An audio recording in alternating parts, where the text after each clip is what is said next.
हाय नमस्ते मिता रोषे को आपण माने को अनेक अनेक स्वागत। आपण माने जानिथिबे एबे तो बरकुली रे सीजन चलीछि। चलंतु सेही बरकुली रे एमिति एक रेसिपी बनै नेबा जहा कि गरम भात सहित खाइले पूरा मजा आसी जिवो।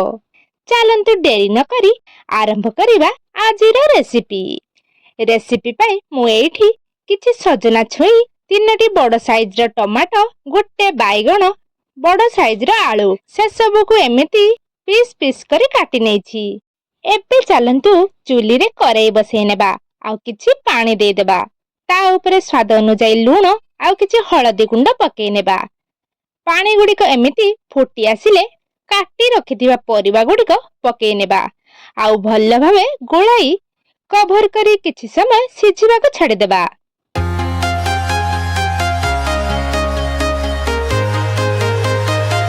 किछि समय पर कभर बाहर करी भल्ल भाबरे प्रथमे गोलाई नेबा आउ चेक करी नेबा आलू गुडिक सिझिलानी कि नाही।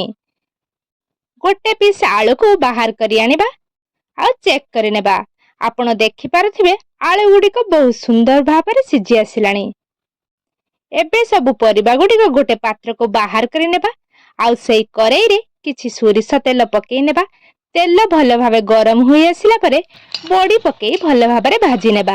बड़ी गुडिक एमिति नाली नाली होई भाजी आसिला परे ता ऊपर किछि पंच फुटण आउ सुखिला लंका पकेई आउ किछि समय भाजी नेबा।